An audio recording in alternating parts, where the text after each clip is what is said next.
Mirëmbrëma gjithëve të nderuar miq, mirë se erdhët në Repolitiks. Në mbrëmjen e sotme do të flasim për aktualitetin politik, pasi duket se do të ketë zhvillime të rëndësishme në këtë javë që na presin edhe për shkak të sinjaleve që japin edhe ndërkombëtarët. Sot një nga përfaqësuesit më të rëndësishëm në fakt dhe që është një njohës mjaft i mirë i Shqipërisë është McAllister, i cili është dhe kryetari i Komisionit Jashtëm në Parlamentin Evropian. Pas një vizite 2 ditore, ka dhënë mesazhe të qarta për çdo spektër, le themi, të politikës shqiptare, si për Partinë Socialiste, si për Partinë Demokratike, por edhe për një bashkëpunim mes mazhorancës dhe opozitës në tërësi për reformat e mëdha, përfshirë këtu dhe reformën zgjedhore. Ne do të merrem me disa nga mesazhet e tij të forta, duke nisur fillimisht me mesazhin për mazhorancën dhe që është dhe tema kryesore e pothuajse 2 muajve të fundit dhe që lidhet me fatin e zëvendës kryeministres së vendit.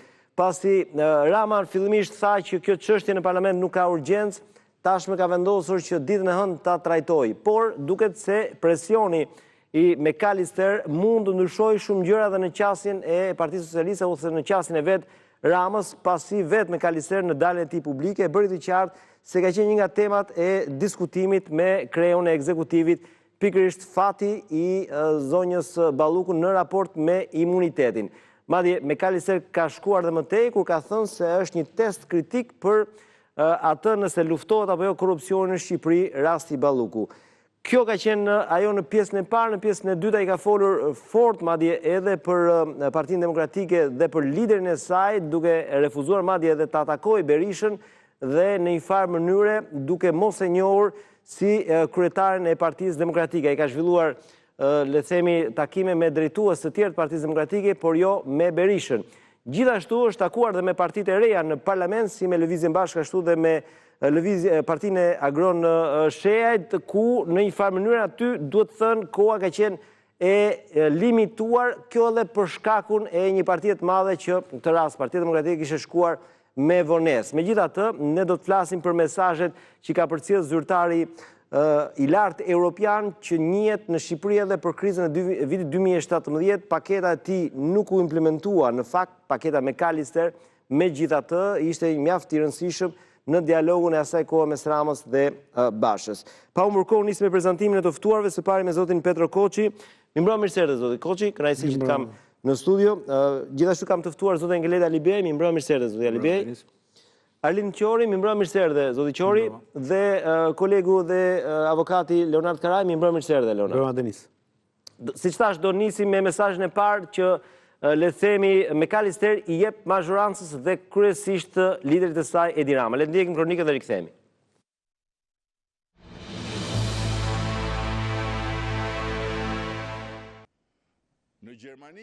Qasja dhe trajtimi që mazhoranca do t'i bëj kërkesës së SPAK-ut për arrestimin e Belinda Ballukut është për Bashkimin Evropian një test kritik për Shqipërinë dhe luftën e saj kundër korrupsionit. Deklarata u bë nga David McAllister, kryetari i Komitetit për Politikë të Jashtme në Parlamentin Evropian, i cili kërkoi nga Tirana që drejtësisë të mos i ndërhyet nga politika. The case involving Deputy Prime Minister Balluku is a critical test. Zëvendës kryeministre Balluku është një test kritik për Shqipërinë në adresimin e korrupsionit.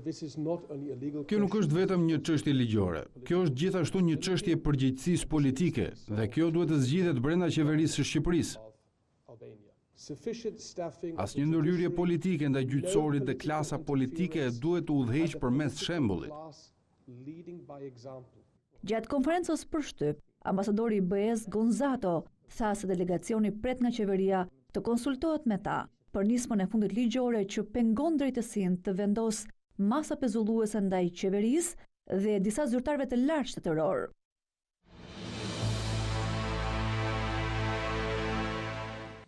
Ta nisim me ju zoti Koçi, çfarë ka ndryshuar në qëndrimin e Ramës, nga fakti që nuk kemi urgjencë në mbledhjen e së hënës dhe ky mesazh i zotit McAllister. Pyetja është çfarë do të bëjë Rama me imunitetin e zonjës Balluku? Tani unë kam thënë që në fillim të, po themi, daljes së rastit, kur filloi çështja penale, që veprimi duhet ishte i menjëhershëm. Një dorëheqje ose edhe një shkarkim. i zonjës Balluku, dhe mendoj që situata do ishte shumë e relaksuar dhe për atë vetë, por edhe për politikën përgjithësi, dhe admiroj atë fjalin që ka thënë McAllister që klasa politike duhet të T'jap shembullin e vet. Pra, duhet të ndikojë nëpërmjet shembullit, jo thjesht nëpërmjet fjalës. Edhe kjo në fakt është dofta leksioni më i madh që i jepet çdo prindi edhe në raport me fëmijën. Kështu që klasa politike sigurisht përveç se përdor retorikën, domthonë modelin kryesor ka mënyrën se si vepron. Kjo nuk ka ndodhur, pra që t'jepej dorëheqje ose të bëjë shkarkime, dhe dim shumë mirë që pastaj u përdor alibia e gjykatës kushtetuese që përsëri për mua nuk qëndron si alibi për të shtyrë rastin, pra për të trajtuar kërkesën e GKK-s. Natyrisht, unë e quaj të logjikshme ankimimin në gjykatën kushtetuese për sa i përket Pjesës që lidhet me ministrin. Që ka zbatuar GKK-ja kur ka pezulluar një ministre, dhe sigurisht rasti i Balluku tani është i ka përdzyer, sepse ata kanë kërkuar tjetër, pra nga kuvendi një leje për një masë sigurie, që është arrest shtëpiak ose me burg, por ama rasti ka shërbyer që gjykata kushtetuese trajtonte si normë. Ne dim tani historinë e gjykatës.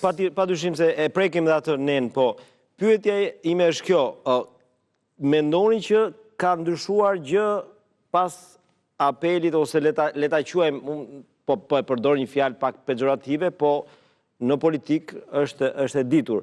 Pas ultimatumit të sotëm të McAllister për Ramën? Mesazhi është dhënë dhe më përpara. Jo, si ky ka qenë, se kisha dëgjuar ndonjëherë, nuk e di ndoshta. Sot ka qenë, po themi, e qartë si kristali.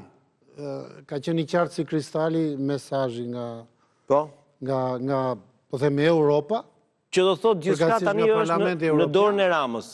E ç'do bëj Rama, se me drejt ata të PS-s presin se çfarë do thotë kryetari. Normalisht grupi parlamentar, pastaj vetë parlamenti duhet të zbatojë një standard që e ka zbatuar deri tani. Pra duhet që të plotësojë. Jo në çdo rast, për shembull kujtohet në rastin e Tahirit, në mos gaboj, nuk u hoq imuniteti. Nëse unë po them pasi ndryshuan gjërat me reformën drejtësi e tjerë, përgjithsisht standardi ka qenë ky, që kërkesat e ardhura nga drejtësia janë, po themi,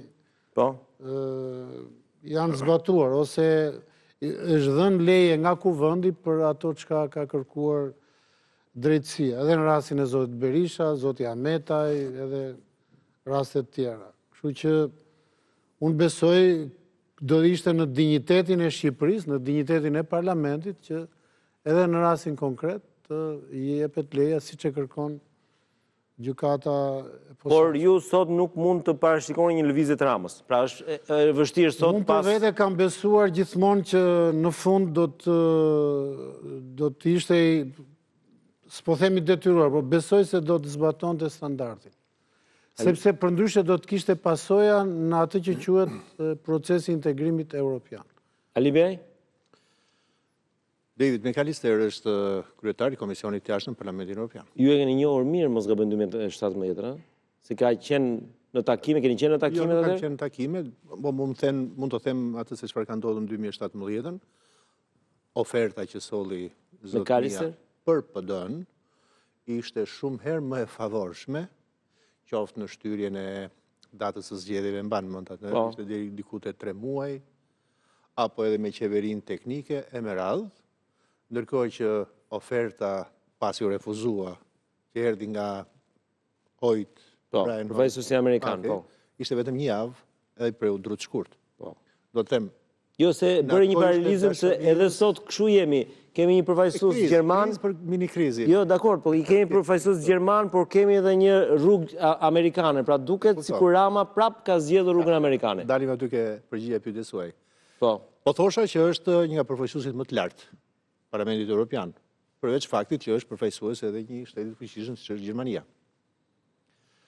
Dhe prova më e madhe e gjendjes apo të raportit që Edi Rama si personazh politik ka mbas 13 viteve po bën në qeverisje të përplasjes, të kursit të përplasjes që është futur me Brukselin së paku, flasim edhe për amerikanët, edhe sot.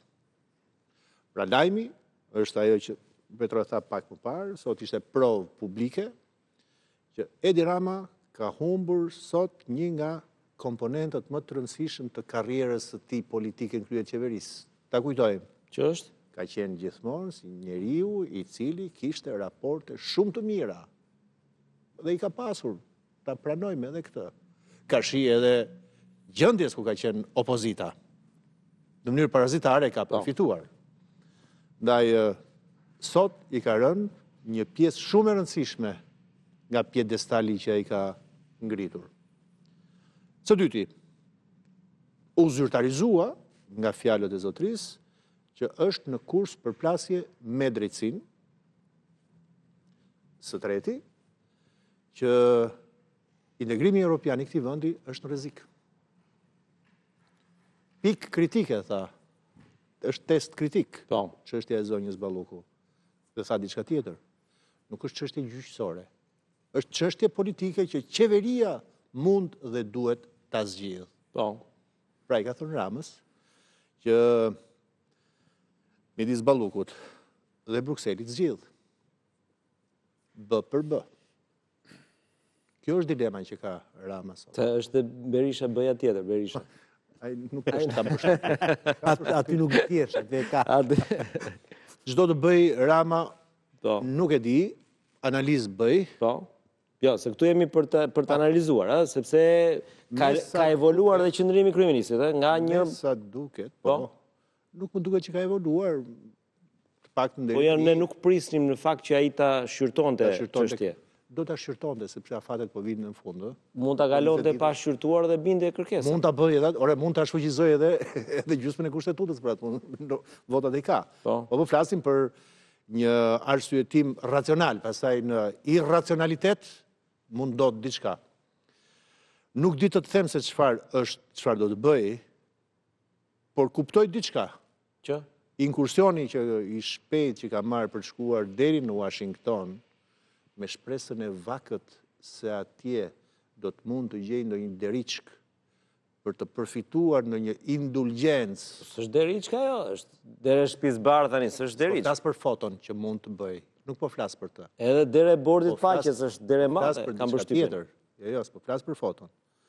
Po flas për idenë që ai mund të ketë krijuar në mendjen e vet, që duke shkuar në Washington, duke u treguar madje si një nga mbështetësit më të mëdhenj të bordit paqes, të marrë si këmbim një mbështetje nga Shtetet e Bashkuara, dhe kjo mbështetje jo thjesht me foto, po një mbështetje që të vijë nëpërmjet kanaleve juridike shqiptare, pra me fjalë tjera, të marrë një lloj falje nga sistemi i drejtësisë këtu.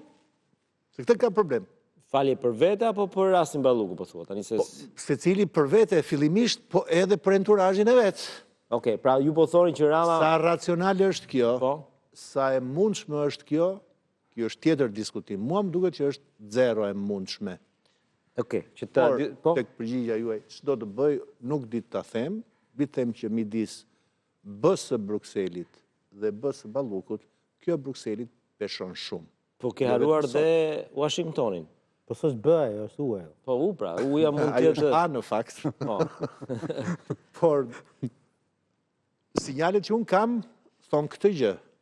Që aja e Washingtonit me bën e Europës janë bashkë. Se sot ka patur dhe një fërkim shumë interesant i një eurodeputeti gjerman, i cili doli hapur kundër vajtjes sonë në Bordën e Paqes. Kështu që diskutimi duhet parë dhe në këtë prizëm apo jo. Alin, megjithatë tek kjo çështja e asaj se edhe ju keni qenë një nga ata opozitarë që e keni kërkuar shpeshherë që çështja Balluku të shkojë në ullit e veta ligjore. Çfarë do bëj Rama pas kësaj çfarë ka ndodhur në aspektin diplomatik, në këndvështrimin tuaj? unë nuk e parashikoj do çfarë do bëj Rama, se nuk e vendos dot veten në vend të Ramës. Nuk më shkon imagjinata deri ta vendos veten në vend të njeriu të jetë korruptuar edhe abuziv. Nuk i përgjigjem do të pyetet çfarë do bëj Rama, Rama mund të bëjë gjithçka. Nuk jam në vendin e tij, s'kam për të qenë asnjëherë në vendin e tij në kuptimin e një pushtetari abuzues. Mirë, po për mua ka shumë rëndësi mesazhi që u dha sot nga përfaqësuesi i Bashkimit Evropian, sepse Shqipëria ka dy specifika. Shqipëria nuk është Hungaria, që tashmë është pjesë e Bashkimit Evropian, edhe presidenti i vendit ka komoditetin të nxjerrë gjuhën her pas here institucioneve të BE-s, edhe nuk e përzon dot. Nuk është atë Bielorusia që as ka ndërmend fare të hynë Bashkimin Evropian, se është në tjetër sferë gjeopolitike. Shqipëria është një vend në procesin e integrimit në BE. Dhe sa kohë ti je jashtë BE-s dhe do të futesh brenda, BE-ja ka fuqi mbi ty. Ka fuqi institucionale, ka fuqi politike mbi ty. Madje, përshtypja ime është që ne reformën drejtësi dhe institucionet e drejtësisë i kemi fal projektit nxitjes së Bashkimit Evropian dhe Shtetet Bashkuara të Amerikës. Se askush nuk mund ta besoj Ramën që thotë e mora unë iniciativën. Jemi ne, jam unë garanti. Ose le themi të këmbesh pak vendet SBA, BE, se ne nuk e dim realisht kush e ka flamurin e parë. Tani nuk po hy dot aty brenda të midis tyre. Tani për hir të vërtetës nuk janë më bashkë. Janë shumë në vitin kur janë miratuar ligjet e reformës së drejtësisë, të dyja këto forca të mëdha gjeopolitike, po edhe ideopolitike, ishin sinkron për reformën në drejtësi. E dyta, që është specifik e Shqipërisë, krahasuar dhe me vende tjera që aspirojnë për të integruar në Bashkimin Evropian. Okej, mbas edhe e Kosovës ose shqiptar jemi. Është një lloj euroentuziazmi, që thotë ne jemi duke diskutuar për një shoqëri e cila mbi 90% në çdo sondazh që nga viti 90-91 kërkon të integrohet në Bashkimin Evropian. Çfarë do thotë kjo? Që në rast se integrimi në BE bllokohet, pengohet, vonohet, ai pa diskutim ka efekte politike elektorale në Shqipëri, edhe elektorale. Se duhet t'ju kujtoj diçka. Cili është flamuri ideologjik i Ramës? Pra Rama si përpiqet krijoj mbështetje edhe mes atyre njerëzve që e dinë që është i korruptuar, që ka një zeza. Edhe në fushatën e fundit, karta ideologjike e Ramës ishte pasaporta e BE-s në 2029. Dhe ky është i vetmi flamur që i ka mbetur. Nuk del dot as me duart pastra, do luftojmë korrupsionin, do e zhvillojmë mënyrë qëndrueshme ekonominë, do pengojmë të rrjedhjen e fuqisë punëtore dhe intelektuale nga vendi, se nuk e beson njeri. Se ka dhënë provat pa numërta që e kanë ngrënë fjalën në të gjitha fushat e jetës ekonomike dhe sociale, i ka mbetur vetëm flamuri i BE-s. Në momentin që ky flamur ti merr një mesazh që e ke problem, kjo do të ketë pa diskutim pasoja politike dhe pa pasoja politike. Ka dhe pasoja elektorale. PS-ja i humbet zgjedhjet në Tiranë meqense aty je i përfshirë. Në rast se pezullohet procesi integrimi, mendoni kaq është publiku kur qytetas indikueshëm dhe mendjeholl sa të reagojë me votë? Se unë nuk e besoj këtë për shkak. PS-ja mund t'i humb zgjedhjet në Tiranë dhe në Shqipëri, edhe sikur procesi i integrimit vazhdoi normalisht. Jo më po të bllokohet procesi i integrimit. Sepse mos harroni diçka. Një parti, sado abuzuese të qoftë me pushtetin, sado votat fitoj artificialisht përmes presionit, paras, vendeve të punës, ka ende një bërtham votuesish, kanë ende njerëz që votojnë pa u ndjerë, të kërcënuar apo të joshur në mënyrë të paligjshme. Dhe pikërisht ta njerëz, që nuk e di sa përqind janë, por çdo parti e ka, mund të jetë një parti që të kalojë nga 0 në 50% vetëm përmes abuzimit, gjitha njerëz do fillonin të vendosin disa pikpyetje. Se ky projekt i madh ideologjik, që nuk është thjesht i Partisë Socialiste, por është i të gjithë shoqërisë shqiptare dhe pastaj e përqafuar dhe nga çdo parti politike minimalisht e rëndësishme në Shqipëri, do të vijej në dyshim. Pra, do të kishim pasoja, mendoj unë, në procesin e integrimit të Shqipërisë dhe kjo do të kthehej pa diskutim në kosto politike për PS-n. Për Edi Ramën, për Partinë Socialiste, është e pa diskutuar. Tani, sigurisht që Rama në kushtet ku Bashkimi Evropian, vendet kryesorë të Bashkimit Evropian dhe Shtetet Bashkuara të Amerikës janë një kontradikt fatkeqësisht në ashpërsive sipër, përpiqet të gjejë një komardarë shpëtimi edhe përmes aventurave gjeopolitike si ai i Bordit të Paqes. Sepse nuk është rastësi që vetëm ja 2 vendet BE-s kanë aderuar deri më sot në bordin e paqes Trumpit. tamam. Bullgaria më duket edhe Rumania. Dhe Hungaria, po. Bulgaria akoma jo. Bulgaria dhe Hungaria janë. Bulgaria nuk e ka ratifikuar akoma parlament. Të gjitha vendet e tjera të Bashkimit Evropian, madje edhe vende që drejtohen nga forca politike shumë të afërta nga pamja ideologjike me Trumpin, si Italia, do jetë në cilësinë e vëzhguesit. nuk e kanë hedhur këtë hap, sepse u ndalon kushtetuta që të hynë në një traktat apo në një organizatë ndërkombëtare që nuk bazohet në parimin e barazisë midis shteteve. Bordi i paqes ka kryetar të përjetshëm, jo thjesht presidentin e SBA-s, po Donald Trumpin si person. Pra, Rama është i gatshëm të bëjë gjithçka, siç u tha këtu pak më herët, vetëm për të fituar apo të marrë një premtim të një komardareje për të shpëtuar në radhë parë lëkurën e vet. Çështja është, shoqëria shqiptare do t'ja lejojë apo do të angazhohet për t'u kundërshtuar? Ky këndvështrimi i Arlindit më pëlqen, sepse unë nuk e besoj në fakt që publiku shqiptar, sidomos ai socialist, do tronditej nëse këtu integrimi do pezulloj dhe nuk do ta votonte PS-n. E mendon ti këtë në këtë këndvështrim? Jo, prit se elaborove pak pyetjen tënde. Në fillim the Tirana dhe pastaj the publiku shqiptar. Tirana, okay, se Tirana është kryesore. Tirana tani prit një sekond sepse Tirana nuk mund të jetë me gjithë respektin për një provincë e cila jo domosdoshmërisht i hap lajme dhe ka një lloj përqendrimi në raport me politika. Tirana është Tiranë. Pra ka një lloj qytetarie, intelektualizmi krejt ndryshe, çka unë besoj edhe tani, edhe sikur mos ndodhin fare ajo, në rast se një opozit nxjerr një kandidat realisht të mirë, me potencial, qytetares, nuk ka asnjë lloj rëndësie, fiton në Tiranë.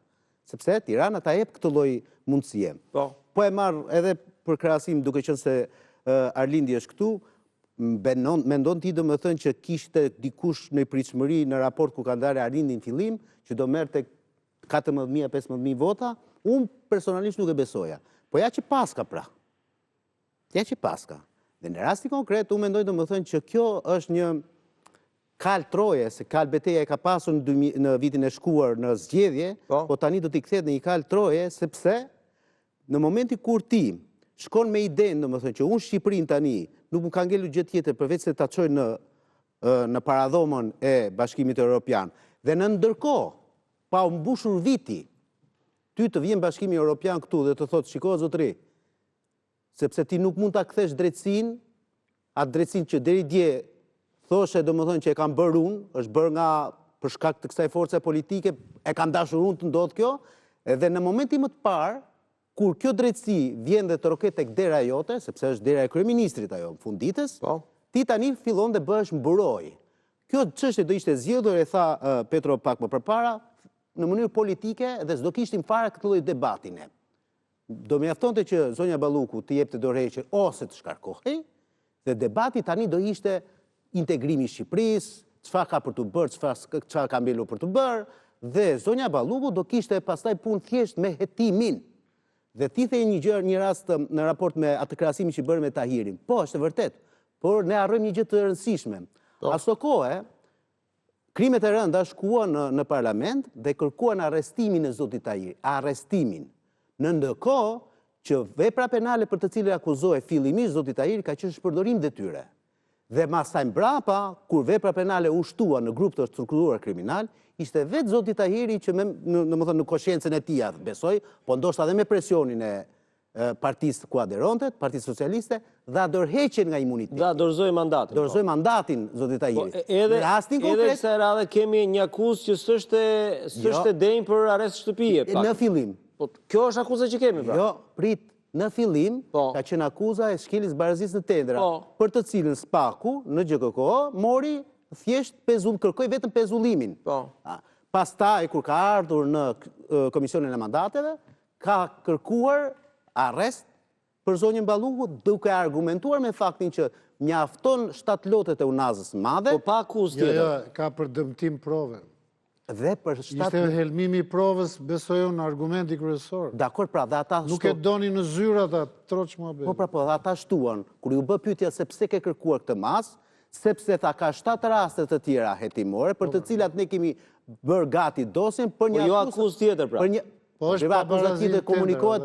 Edhe një pra, nuk ka akuzë të shtuar, ka vetëm një akuzë dhe hetim tjetër. Jo, këtë nuk e diti. Këtë nuk e diti. Po si se di? Po se diti se në Po do ishte komision ti si marrë ka vesh. hapur letra ato burta. Po do ishte marrë vesh, mos ajo akuza nuk rrie fshehur. Po kush do të japte letrat? Unë them për akuzë ose publike, Niko më Peleshi kujto. ose Gazmet Bardhi do t'i japin letrat. Ti po thua që akuza është shkruar tek ai 16.000 faqe? Po sigurisht. Përveç të barazisë Po për çfarë kanë shkuar në komisionin e mandatit? Do ta shohim atë. Po s'ke çfarë shikojmë po Po them. këto minimalisht do ta thosh në Spaku. Denis, as Spaku nuk ka detyrë. Jo, s'ka deklaruar pra. Po jo pra jo, e ke po E ka deklaruar Spaku. Këtë që thot Ali Bej, ka deklaruar akuza nuk ndryshon. Nuk di që janë shtuar rastet, por jo akuza. Akuza ka mbetur në thelbe njëjtë. Atëherë, ajo si akuzë ndjes, avokat se mund ta thuash edhe ti më mirë sa unë, por me që erdhi rap. Akuza është e njëjta si nen i kodit penal. Po. Por nuk është e njëjtë situata kur e kryen një herë, je recidiviste kur e kryen 2 herë, apo kur e kryen 11. Pra edhe për 7 rastet e tjera është e njëjta akuzë. Shkelje në barazim të ndëra. Po, në rastin kur ju komunikua akuza zonjës, ishte vetëm një çështje, një dosje, përdor fjalën dosje me që është e kuptueshme nga publiku. Llogaraja. Në rastin kur u kërkua pezullimi nga detyra, shtuan dhe 2 akuzat tjerë. Ishin 2 lotet e Tiranës. Ndërkohë, në momentin kur u kërkua heqja imunitetit se kërkohet arresti, nga 3 shkuan 11, u futën të gjitha lotet e unazës.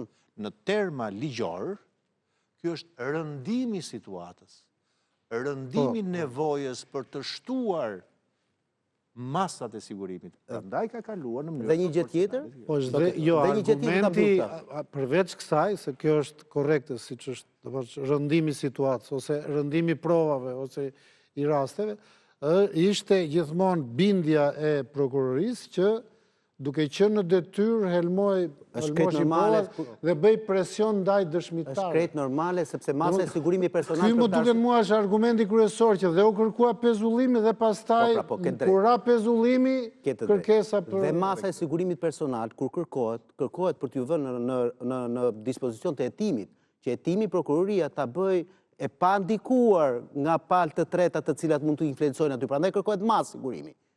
Kjo është historia.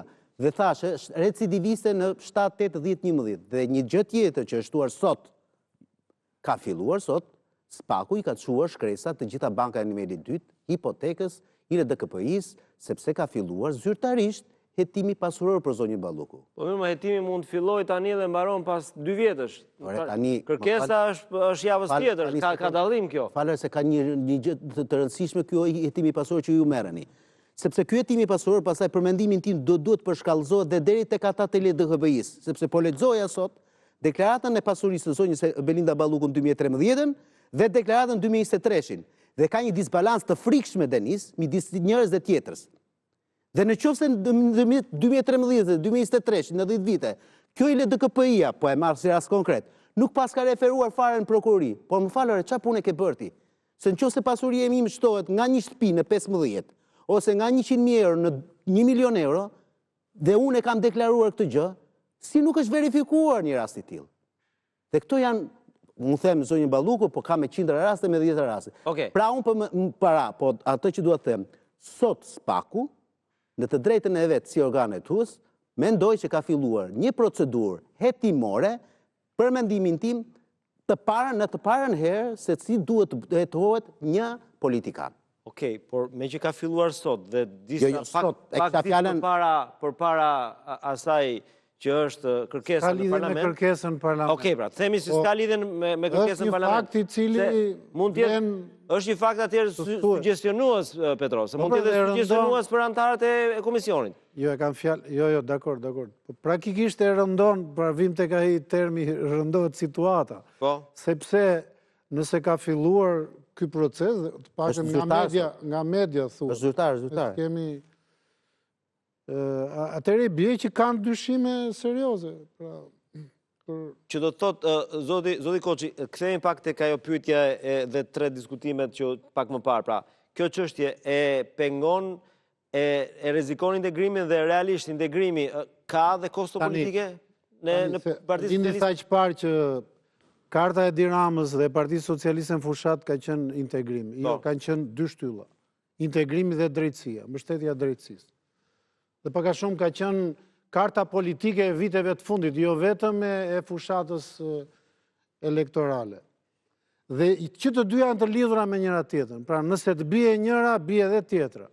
Sepse në fundit, nëse u përshpejtua procesi integrimit europian, sigurisht duhem vlerësuar këto aspekte teknike, administrata ka punuar tjetër. Por karta kryesore politike për integrimin ka qenë pikërisht reforma në drejtësi dhe realizimet ose hapat serios që bëri kjo drejtësi e re në raport me luftën ndaj korrupsionit dhe krimit të organizuar. Në momentin që kjo mund vihet në pikpyetje, atëre dhe procesi integrimit vihet në pikpyetje. Unë mendoj që zoti Rama nuk ka për ta lejuar këtë gjë. Pra, në rastin konkret, për ajo që thot McAllister, që ky është një provë kritike, test kritik për luftën ndaj korrupsionit, pra rasti Balluku është test kritik, sigurisht është një test që unë besoj qeveria do ta kaloj, sepse përndryshe do të kishte pasoja në integrimin evropian. Nuk është problemi tani se si do votoj Tirana dhe se si do votoj Shqipëria. Në rast se do kishim... E dua dhe një opinion këto. Elektorati socialist kruhatet shumë nga kjo çështje e integrimit, se kam përshtypjen është zauruar kjo. Po të ketë një ngecje të shpejtësisë ose të hapave thelbësor të integrimit evropian, sigurisht kjo ka pasoja politike, por se si mund të jenë rezultate elektorale, kjo është gjithmonë relative, se varet nga ai që ke përballë. Por që natyrisht do kishte pasoja për Partinë Socialiste, patjetër do kishte pasoja në pikët elektorale, pa dyshim. Po unë besoj se është një test që Partia Socialiste do të kaloj. Por jam shumë kurios. Për çfarë duhet kësaj qeverisje me 83 mandate, 86 po doni ju, 87 po doni, që të krijoj një debat ose të krijoj një përplasje me Brukselin zyrtar, apo që dhe me Washingtonin, po sidomos me Brukselin. Unë nuk arri do të kuptoj, është tamam ajo shpreha më fashtë, është banalitet. Për një plesh po djek gjithë organin. Ka dhe opinionin publik vendas. Sigurisht, më dhe të, po i marrë të gjitha. Shiko, pavarësisht po i marrë të gjitha. Pëlqimit elektoral që ka PS-ja, që shumë i madh se sa... Kjo tjetër histori. Ose ato për partitë e tjera, në fundit, nëse ti ngec në një çështje që ka të bëjë shumë me moralin politik, pa dyshim që do të ketë pasoja. Pastaj, patjetër me Brukselin, patjetër dhe me Washington. E kisha fjalën pse do duhet me patjetër që të ketë një përballje të tillë, sepse ti po e psonisme këtë përballje. Kjo çështja duhet kap çik dhe këtë punën e bordit paqes. E lëm pas publicitet se është diskutim më i gjerë. Pas publicitet e rikthehemi.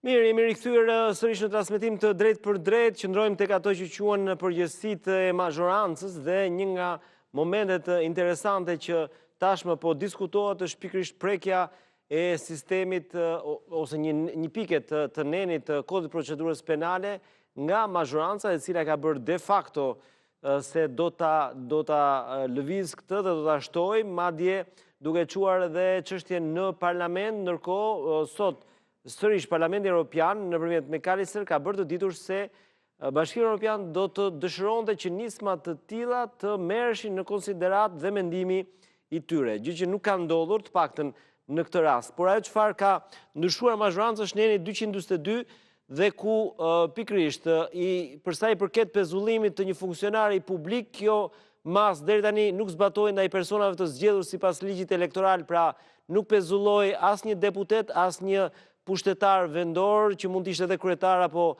antar i Këshillit Bashkiak, ndërkohë kësaj liste mazhoranca i shton dhe këto institucione: Presidentin e Republikës, Avokatën e Popullit, Kryeministrin, Zëvendës Kryeministrin, ministrat, antarët e gjykatës kushtetuese dhe kryetarin e kontrollit të lartë të shtetit. Pra, asnjë prej këtyre funksioneve nuk mund të pezullohet pas hyrjes në fuqi të këtij neni të amenduar. Këtu unë doja ta, meqense kam zotin Ali Bea, një nga juristët dhe konstitucionalistët më të mirë, pyetje drejt për drejt.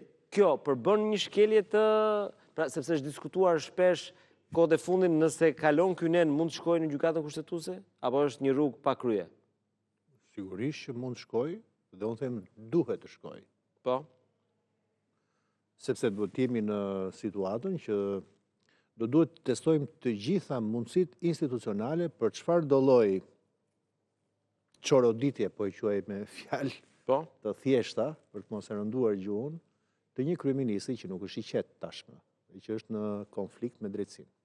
Pra duhet të shkojë. Pyetja është, a është apo jo kushtetuese? Po, kjo është ajo që Ja vetëm opinion. dua një opinion për juristë. Modest, ka një nen në kushtetutën e shqiptarëve, tonën, të gjithë jemi të barabartë para ligjit. Thot kushtetuta jonë. Dhe kur themi të gjithë jemi të barabartë para ligjit, do thotë që askush nuk mund dhe s'duhet të ketë asnjë lloj privilegji. Deri tani ligji, ky që ti e ke nxjerrë në ekran, kishte një privilegj vetëm për 3 figura të zgjedhurit: deputet, kryetar bashkie, këshilltar bashkiak. Dhe ishte logjike, sepse këto figura e marrin pushtetin jo me emërim, por zgjidhen direkt nga sovrani. E para kjo. E dyta, edhe këta nuk është se nuk janë të pezullueshëm. Janë të pezullueshëm, por me një procedurë tjetër. Që është? Që shkon në parlament. Deputetët nuk mund shkoj direkt gjykata ti pezulloj, por do duhet marrë një leje, bëhet në rastin e arrestit në burg, atë që diskutuam pak. Ose arrest shtëpie. Ose arrestit në shtëpi. Okej. Arrestin në burg, ose në shtëpi, pra izolimi në shtëpi ose në burg, faktikisht ka edhe pezullimin. De facto, se de jure është tjetër gjë, kam përshtypjen. De facto, pra. Okej, de facto. Po mbyllen në shtëpi ose në... Je i pezulluar. Nuk shkon dot në zyrë, për çfarë thjesht kjo punë. Nuk kryen dot detyrën tonë. Ndaj, ajo se çfarë ka bërë Rama me këtë, përveç se është një tejkalim flagrant edhe i trash ligjor. Pse? Po sepse ka shtuar këtu presidentin e Republikës, avokatin e popullit, antarët e gjykatës kushtetuese, kryetarin e kontrollit lartë të shtetit. E pyetja është, po pse vetëm këta? Nëse do të ishte një logjike shëndosh, logjik kushtetuese. Pse jo dhe shumë e shumë të tjerë institucione kushtetuese? S'ka më tjetër. Kuvendi, kryetari Ka kuvendit. gjykatë e lartë. Kryetari kuvendit. Po kryetari. Niko është më pak i rëndësishëm se sa... është deputetët tani, mos spekulojmë se Niko Peleshi është deputet. Jo, Niko Peleshi është... Edhe ministrat janë deputet, një pjesë, kryeministri është dhe deputet, edhe kryeministri. Tani, Niko Peleshi është më pak i rëndësishëm se sa Indri Shabani. Jo, kjo është... E, po tani... Mjafton kjo për të kuptuar se sa Unë po merrem me institucion. Është ajo se çfarë ka bërë, që tregon, demaskon, që është një lëvizje e ngutur, është një lëvizje e pastudiuar, është një lëvizje në panik. Ndaj, po është e atakueshme apo jo? Është lehtësisht e atakueshme. Pra, si në këndvështrimin tuaj, si gjykata kushtetuese do ta nxirrte këtë nen të jashtëligjshëm? Atë që thash. Që?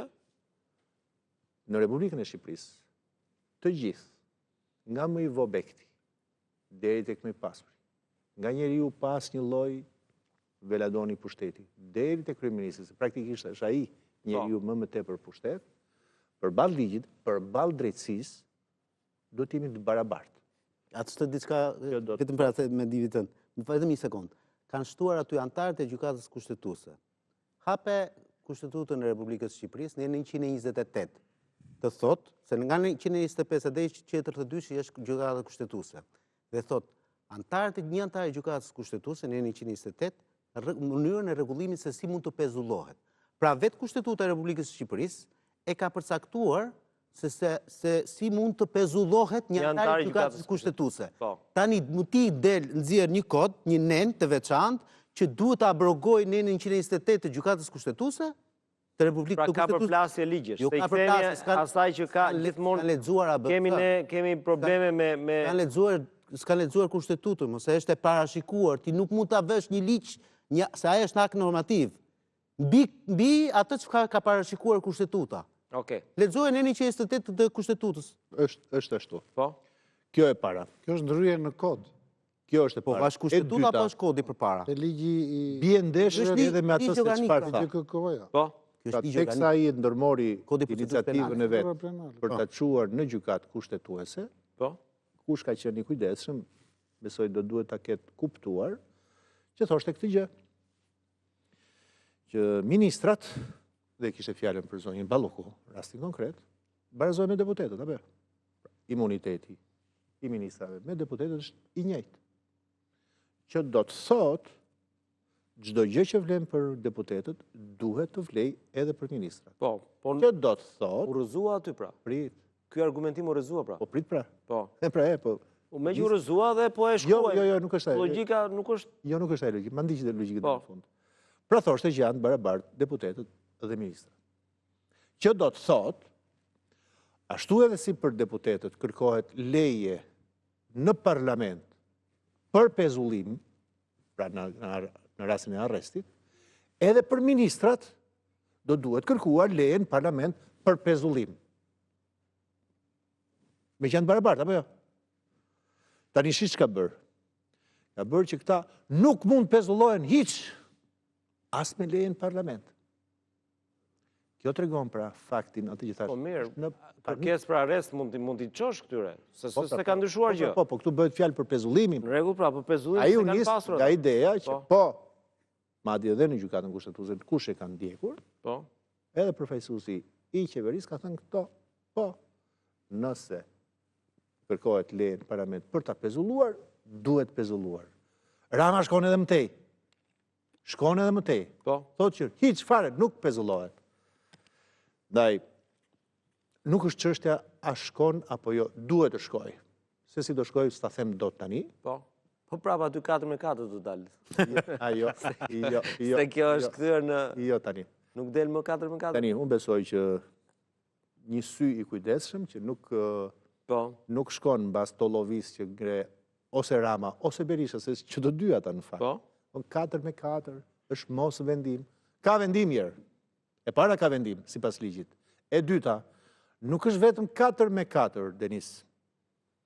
Ka dhe një vendim tjetër, para kësaj gjëje, që është votuar 8-0 nga gjykata kushtetuese. Që? Po të lexoni, atë që është njoftim, nuk është arsyetim akoma, nuk e di. Ende s'ka dalë, por që është njoftim i gjykatës, është thënë, a mundet që imuniteti që kanë ministrat Po. të përthith, të përfshi edhe pezullimin, në mënyrë që kur gjykata kundër korrupsionit, spaku pra, të kërkoj pezullimin për dikë tjetër, tjetë detyruar të trokas fillimisht në parlament, përgjigja ka qenë jo. Vetëm për arrest në burg, arrest në shtëpi, kontroll personal, kontroll banese, vetëm për këto 4 gjëra, duhet, edhe kjo është, ka ngelur reminiscencë është kjo, po kështu e kemi në kushtetut, do duhet të trokas në parlament, për çdo mas tjetër, përfshirë edhe pezullimin nga detyra, s'ka detyrim të shkoj në parlament, direkt i qonë qitapin të akuzuarit. 8-0. Ky është thelbi në fakt i kërkesës të Ramës. Dhe e fundit, që ta mbyll këtu se është shumë teknike ndoshta, po mbase ka. Jo, me gjitha të diskutimi është që po, është edhe diçka tjetër. Tek ajo 4-4 nga njoftimi i gjykatës, si njëra katërsh, si katërsha tjetër, nuk ka thënë që ka nevojë, ka ndonjë boshlik ligjor apo kushtetues, zero, hiç asgjë. Jo. Po mazhorancë është e lirë të ndryshojë kodet Okej. A këtu dalim diskutim tjetër. Të ndalon njëri. Atëherë ata mund ta ndryshojnë, po jo të dalin me idenë që na pas ka thënë gjykata kushtetuese, pra po bën gjast me një lëvizje hipokrite. Jo, ti po e bën, jo se gjykata të tha, jo se ligji ta thot, jo se ka boshllëk, hiç por ti do të mbrosh veten. Do të mbrosh veten, do të mbrosh ministrat, dhe vetëm kaq. Dhe ke gjetur këtë zgjidhje. Tentove të suggestionosh, bësh presion spakut, prokurorisë, mbani mend? Vlot një gjyqtar i prokuror, tentove të bësh presion gjykatës kushtetuese, të ranë të gjitha këto, Tani ka dalë të mamë në fushën tënde. Me që ke kartonat, 83 plus kartona, ti do të ndryshosh reformën në drejtësi. Kjo është lëvizja që Rama është duke bërë. Ka lidhje me reformën drejtësi kjo prekje? Po kjo, Do të koqi? presë është Unë duar besoj se pakut është vetë ka lidhje lidhje me situatën konkrete më shumë se sa, po themi, me reformën drejtësi, pavarësisht se situata konkrete është edhe pasojë e kësaj reformës në drejtësi. Domethënë, ka një lloj përgjigje edhe. Po. Për mua, gjithmonë në gjykimin tim modest, po më shumë nga përvoja, them që imuniteti i ministrit, cili është i domosdoshëm, Po. jo duke presupozuar që ministri është i korrupt. Po pra, hiqe këtë, mos e merr nga emri i përveçëm. Është një funksion sepse edhe mua më duket pak nonsens që një prokuror thot pa e pezulloj ministrin se do të bëhet time. Nuk duhet të jetë i cënushëm, gjithmonë bëhet fjalë për interesa, po themi veprime që mund të cënojnë integritetin e veprimit të tij. Po themi i kërcënuar nga një bota e errët e tjerë, edhe që ndonjëherë mundet, po themi edhe dikush nga drejtësia të jetë një, po themi, zëdhënës i kësaj bote dhe prandaj edhe ligji kushtetuta i jep deputetit, se është i rëndësishëm, ministrit i jep një lloj imuniteti. Pezullimi, gjithmonë në gjykimin tim, duket pak si një masë hibride. Domethënë, ti edhe je ministër edhe si je. Ky është pezullimi. Pra i ke hequr funksionin. Ky funksion është kushtetues, është shumë i rëndësishëm. Pra nuk është, po themi, një drejtor. Ti e pezullon edhe ai është dhe ministri është i zëvendësueshëm, po gjithsesi, se ne nisemi nga rasti konkret dhe implikohemi nga rasti dhe pastaj kemi të vështirë të bëjmë një, po themi, një analizë ashtu siç duhet. Po gjithmonë në gjykimin tim jashtë rastit konkret për cilin unë e kam dhënë përgjigjen më njëherë, them që pezullimi është pak, po themi, një kompetencë që duhet rishikuar edhe nga gjyko për rastin e ministrave. Dhe ndofta... Po mirë, ministra, po përfshirë këto institucioneve tjera? Për sa i përket ministrave është korrekt, për të tjerat unë nuk mendoj se duhet ishin. Domethënë, pse? Presidenti i Republikës është i rregulluar në kushtetutë. I ka rastet kur mund të shkarkohet. Do të shkeli rënd kushtetutën, thotë. Po nuk është problemi të shkarkimi, është problemi i termit pezullim që ka sjellë në vëmendje. Nuk ka lëmë. Është parashikuar më i gjitha. Jo, pezullim, president, s'kemi dëgjuar ndonjëherë si pezullohet i president. O zotrin nderuar. Po ta pezullosh do të thonë ti ke filluar ndjekjen penale. Po mirë, më dakord, po pezullimi këtu këtë kanë vendosur pra se edhe ministri nuk pezullohet pa një ndjekje penale, me sa kam kuptuar nga ky rast. Po pra, po. Ta lexoja, po lexoje si pezullohet ky presidenti. Jo, antari gjykatës kushtetuese lexova pak më përpara. Po, lexoje si pezullohet. Ja direkt me sekonda. Vazhdo Pedro se ta gjej direkt. Jo, domethënë, për mua presidenti i Republikës e ka të rregulluar në kushtetutë, po themi, pa cënueshmërinë e tij. Dhe i ka rastet kur duhet bëj tradhit lart nga atë. Është qartë. Plus i ka mbrojtje edhe nga gjykata kushtetuese. Tani nuk është se e mbaj mend për mend gjithçka, po në farë mënyrë kur është bërë kushtetuta ka qenë. Po mirë, supozojmë këtë, Petro, për shembull se ky është një rast hipotetik. Supozojmë që Spaku është duke hetuar presidentin, nxjerr dhe akuzën dhe pezullon, se nuk e fut dot në burg. Unë themi gjithse. Pse se pezullon pra? Kjo ku është ndryshimi mes ministrit dhe presidentit? Jo, se duhet ta shpërndaj pak pastaj. Alin. Atëre, do të ta lexoja. Ma lexo atë të. Vazhdo Alin. Nëse mund ndërhyj. Edi Rama e humbi betejën ligjore në gjykatën kushtetuese, se vendimi i GKK-s për pezullimin e Ballukut mbeti në fuqi. Po. Dhe në vend që ta zbatonte ligjin, edhe të merrte masa që pas pezullimit ta shkarkonte Ballukun, ju kujtoj që ende nuk e ka shkarkuar Ballukun. Pavarësisht se është në fuqi një vendim i GKK-s. Nuk është për shkarkimin pra. Edhe një herë. Me sa di unë është e pezulluar zonja Balluku sot që flasim. Sot është e pezulluar.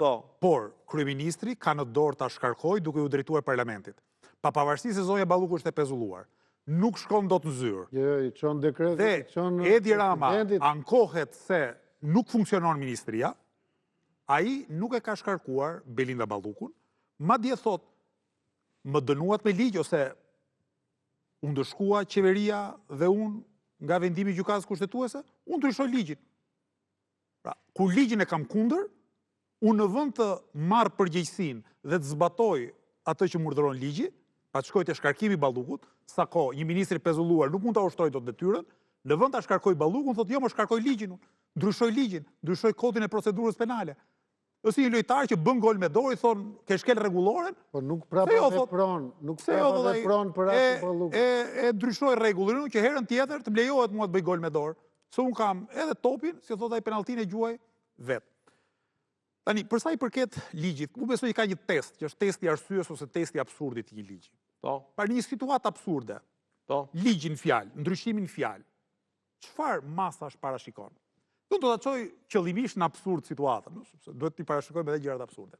Imagjinoni sikur presidenti, avokati i popullit, kryeministri, zëvendëskryeministri, ministrat, Po. dalin një ditë në balkonin e zyrës tyre dhe fillojnë qellojnë me mitralos, e vrasin qytetar. Nuk po e marr kot këtë si shembull. Kjo do ishte flagrancë, Ka po qenë një shembull tjetër. E zëme ka bërë një ditë përpara, nuk e kapin aty, e ka bërë një ditë përpara. Po. Po ju sjell rastin e një komandanti nazist të një kampi çfarrosjes, Amon Gët quhet, Po. e portretizon Spielbergu te filmi Lista e Schindlerit. E parasysh një oficer nazist Po. pervers që ngrihet nga gjumi, gjysmë lakuriq, merr pushkën edhe gjithë ata që i kalojnë përpara bën qitje njerëzish. Sa i vret, sa i plagos, sa nuk i matër shenjë, edhe vazhdon jetën. Tani sipas këtij ligji, asnjë nga ata po ta bëjnë këtë gjë, nuk mund të pezullohet nga detyra me një vendim të gjykatës. Po arrestohen ama. Priti minutë, jo po çfarë arrestohen, si arrestohen? Kanë imunitet, si arrestohen? Po s'janë flagrants, nuk arrestohen, si do arrestosh ti atë? Si do arrestosh ti kryeministrin? Po nuk tu As arrestohen, po sot Ali Edi Rama. pre parlamenti, vazhdojnë ushtrojnë detyrën. Pra këtu pushteti të ndihmon, jo vetëm ta abuzosh, në këtë rast vjedhësh, por edhe ti shpëtosh gjykimit. Ju thatë pak më herët, do ngrihet një prokuror, do pezulloj kryeministrin apo presidentin i cili sapo ka marrë mandatin për të qeverisur. Tani, nuk më thon një prokuror, sepse një njeri mund të shmendet, prandaj në shtetin e drejtës ka disa hallka që kontrollojnë dhe dërpeshojnë njëra tjetrën. Prokurori çon kërkesën, është GKK-ja që vendos, ka dhe një apel në mos gaboj. Pra janë dy shkallë gjykate. Ta duhen bëhen bashk 3 instanca. Ja ta japun përgjigje. Ky apeli akoma si ka dhënë përgjigje. Është i paqartë vet. Ja, s'është i paqartë. Ja, ka prekur. Ta mbaroj. Ta mbaroj Arlinde. Një sekond tani, mos më fol kur është mbyllur seanca e parë. Ore, ta shpjegoj. Kur është mbyllur fakti? Shpjegoj të mbaroj kur është mbyllur fakti. O zotëri të lutem. Vendimi i faktit të GKK-s kur është dhënë? O Denis, ke gabim më Kur është dhënë vendimi, më thuaj kaq. Vendimi i gjykatës shkallës parë po? U ka një muaj e kusur. Sa ka kaluar pra 2 muaj dhe nuk është prerur apeli pra. Ç'më duhet mua? Është prerur për masën e parë dhe ka thënë duke qenë se çështja. Dakord më, po ç'më duhet mua gjykohet në gjykatë. Unë pres nga apeli në masën e dytë. Edhe herë, janë 3 instanca të pavarura nga njëra tjetra. Prokurori, gjykata shkallës parë, gjykata shkallës dytë, që vetëm në një mendësi konspiracioni, siç mendon Rama, këta janë bërë bashkë dhe i zotë e di kush i kurdis ka mbrapa, sepse i duhet edhe armiku, se Berlusconi thoshte dikur i kemi gjykatësit komunist, po më persekutoj komunistët. Trump i thoshte janë deep state-i. Po mbrapa këtyre gjykatëve prokurorëve kush është? Se nuk thot do të është deep state, ku ka deep state Shqipëri se kontrollon Rama. Nuk thot do të janë komunistët, ku ka komunistët. Nuk thot do të janë është Sali Berisha nga mbrapa, Sali Berisha është vetë përpara spakut. Pra kush janë këto forca obskurantiste djallëzore mbrapa një prokurori dhe 2 trupave gjyqësore që dhanë masën e pezullimit për Ballukun. Edhe diçka tjetër. Ka shumë rëndësi që të bëjmë një ndarje midis atyre që zgjidhen nga populli dhe përpasoj kanë të drejtat veçanta sepse janë të pazëvendësueshme me njëherë. Pa ti nuk, nëse të pezullohet një deputet që e ka fituar mandatin, ti teorikisht do duhet bësh zgjedhje nga e para për ta zëvendësuar atë deputet. Një ministër, një kryeminist, një president, janë të gjithë të zgjedhur nga një institucion, jo nga populli. Që do thotë, nuk pezullohet puna e ministrisë. Pezullohet ministri, sepse ministri është i heqshëm nga detyra në çdo çast. Kryeministri është i heqshëm nga detyra në çdo çast. Edi Rama thotë, më lejo ta mbaroj logjikën. Këta prokuror, sa ai frikën te vetja ka. Këta prokuror thotë do na marrin pushtetin. Pse? Se do vi dita, mendon ai, dhe uroj kjo të jetë dhe vërtet kjo paranoje ti, do vi dita që një prokuror do më pezulloj mua si kryeministër. Sepse ai dhe pushtetin politik e sheh jo në emër të një institucioni që është partia politike, po në emrin e tij personal. Sepse, edhe sikur GKK-ja të pezulloje Edi Ramën, nuk ka hequr Partinë Socialiste nga pushteti. Më kupton?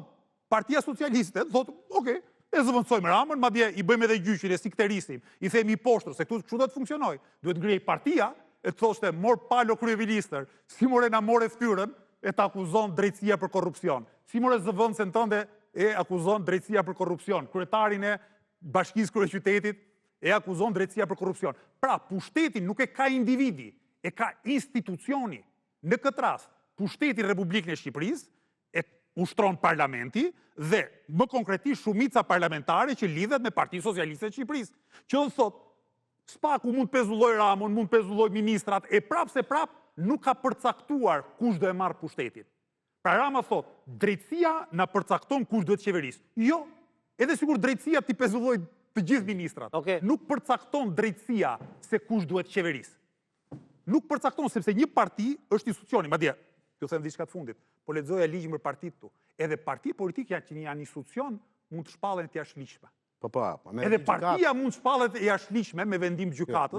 Për ku diun, kur është aktivitet parti antikombëtare, terroriste e kështu me radhë. Ishte PD-ja afër. Unë për të mbrojtur veten do bëj çorap gjithë rendin kushtetuesisht. Leonard, shumë shkurt ta mbyllim se do kalojmë te pjesa tjetër, po. Atëre, që të mbushet mendja ty tani sepse në të katë më duke se na u mbush mendja plot. Jo, po s'ka term pezullim në kushtetut. Këto e kanë mbushur. Ma thuaj ku gjendet termi pezullim. Ma lexo pra. Po e hapa 3 herë dhe tani. Po s'e ke lexuar pra. Ja, në 128 flet për pezullimin e të gjyqtarëve të gjykatës kushtetuese. Një gjykatës kushtetuese thot pezullohet thot në 3 raste. Pezullohet. Ku e ke? Lexoj. Në 128 pika kush? Pika pezullohet nga detyra me vendimin e gjykatës kushtetuese. Pezullohet, lexohet pezullohet. Kur ndaj tij caktohet masa. Janë 3 pika, A, B, C. Në rregull. Procedim penal, kryer. Prandaj insistova që nxirr faktet zotëri gjithmonë. Ka një problem besueshmërie ti tek unë. Pra edhe një herë që ta lexoj. Gjyqtari i gjykatës kushtetuese pezullohet. Më lër ta lexoj për publikun. Okej, hajde. Pezullohet nga detyra me vendim të gjykatës kushtetuese, kur ndaj tij caktohet masa sigurimi personal, arrest me burg ose arrest shtëpie për kryerjen e një vepre penale. Ai merr cilësinë e një të pandehur kur një krim të kryer me dashje dhe fillon procedimi disiplinor sipas ligjit. Pra me këtë shtim ai nuk pezullohet më. Si nuk pezullohet më? Po këto po pyes pra. Ky efekti i këtij ligjit. Njerëz se po më bën kështu shkencë fare. Ka kushtetuta. Ora e ka kushtetuta, nuk ka ligj mbi kushtetutën. Ai pezullohet që kur fillon çështja penale. Por e pezullon gjykata kushtetuese. Me ligj Rama thot nuk pezullohet hiç, pra bëhet më i rënd vishti se sa Sipavi. Atëherë edhe një proces zbëhet po. Në 3 raste që lexove aty, sepse mos u nis vetëm nga A-ja, është dhe B-ja dhe C-ja. Pezullohet edhe kur nis një procedim disiplinor, pra domosdoshmërisht jo penal, por dhe administrativ. Ose thot kur merret e pandehur, si në rastin konkret të zonjës Ballukut, që është e pandehur, sepse ndryshon, ta kam shpjeguar, termi nënhetim dhe termi i pandehur. Këtu pezullimi është për antarët e gjykatës kushtetuese dhe ti ka përcaktuar rastet kur bëhet pezullim. Kjo nuk do të thotë që patjetër, sepse antari i gjykatës kushtetuese ka staturë tjetër nga ministri. Jo, Petro, po flisja për atë shtimin e asaj pikës. Aty është hith uje i thmjell, se si të kamuflojmë termin ministër dhe zëvendës kryeministër dhe kryeministër. Dhe për si ta elaborojmë këtë historinë e këtyre 3 personazhet që do të mbroj Rama në vetvete, çfarë bëj? Fu dhe presidentin e Republikës, avokatin e popullit, kryetarin e KLSH-s dhe antarët e gjykatës. Jam dakord, për mua mjafton të vijë ministri dhe unë e të justifikuar. Tani pse nuk ministri është pak a shumë edhe produkti i zgjedhjeve apo jo? Tani një sekondë vetëm një gjë të shpjegoj. Pse nuk duhet të jetë as ministri, as zëvendës kryeministri, as kryeministri? Sepse teorikisht ministri dhe kryeministri është ai, domethënë, që elaboron paratë e mia si qytetar. Të gjithë buxhetin është ministri që ka në dorë, nuk e ka deputeti. Është ministri, domethënë, deputeti ja jep në dorë ministri dhe ministri pastaj. Minus se të kam thënë që kjo është Republike Drejtorëve, nuk është e parlamentit. Bravo, shumë bukur. Tani si është e mundur, por kushtetuta i ka dhënë imunitet ministrit si deputeti. Ta mbyll të lutem. Ministri si deputeti. Po pra, po dhe kjo është, domethënë, ka shumë debat. Se kur të vijaj me vendimi arsyetuar gjykatës të kushtetuese, do ta shikojmë dhe mënyrën se si është elaboruar pika 3 në 103, se ne flasim këtu anapolla, pa e ditur se çfarë është arsyetuar aty, se si e kanë arsyetuar pikën 3 në 103, dhe unë po them, ministri... Unë kam dyshime dhe mija për atë vendimin 4 me 4. Ministri duhet është një funksion administrativ, dhe si i tillë mund të pezullohet dhe duhet të pezullohet. Dhe duhet ndarë ministri nga deputeti. Ministri nuk e zgjidh zgjedhësi. E emëroj unë dhe e shkarkoj unë si kryeministër. Dhe kjo afërmend çdo më thënë që do duhet që të ketë mundësi pezullimi. Nëse ti heq këtë të drejtë, atëherë të 7 këta personazhe, ti duhet i kalosh në votë popullore. Që t'u japësh imunitetin që të i ngarkon kushtetuta. Pra këta zotrinj, kjo nuk i pengon, as të jetojnë, as të shkarkojnë. Kjo teori marksiste-leniniste tani. Sa po e the pak më përpara që në momenti kur pezullohen do duhet me patjetër që të mos elmohen provat. A e the këtë? Po pra po. Po shumë bukur pra, atëherë duhet pezullohet ky ministri me qëllim që të mos elmoj provën. Për këtë po flasim. S'do thotë mund t'i japësh mas sigurie. O Petro, se tani do të... Jo, e qonë mas sigurie. Do dalë të kelista, pasaj bëhen dhe filma me këto. Ore, ka shumë historia me këto. Unë po them se çfarë thot kushtetuta, çfarë thot ligji. Tani ditë do t'i mbrosh me patjetër. Kjo është mbrojtja më pa sens që mund t'i bësh pozicionit të... Pezullimi për mua, nëse do vjetë si, po themi, si trajtim mas sigurie, edhe nëse jepet për ministrit, duhet kaloj në përmjet parlamentit. Këtë mendim kam unë. Sepse ka, thash dhe njerë, ka të njëjtin standard imuniteti si deputeti. Jo, nuk e ka. Jo, pra jo. Kushtetuta sa është trajtuar këshu e ka... Jo, ministri thot Neni 103. Qasja që është bërë për imunitetin ka qenë barabar. Neni 103 i kushtetutës, pika 3, thot ministrat gëzojnë imunitetin e deputetit. Për të parë këtë pikë, gëzimin e imunitetit e deputetit, duhet shkosh te Neni 73 i kushtetutës, që thot një deputet imunitetin e përdor, nuk mund të ashtë, vetëm për 4 arsye që ta tha Alibe, arrest shtëpie, arrest me burg, kontrol personal dhe kontrol banese. Këto të 4, nuk të thot pezullim, nuk të thot heqje pasaporte, nuk të thot detyrim paraqitje. Pra mos i ngatroni termat. Deputetin se pezullon do?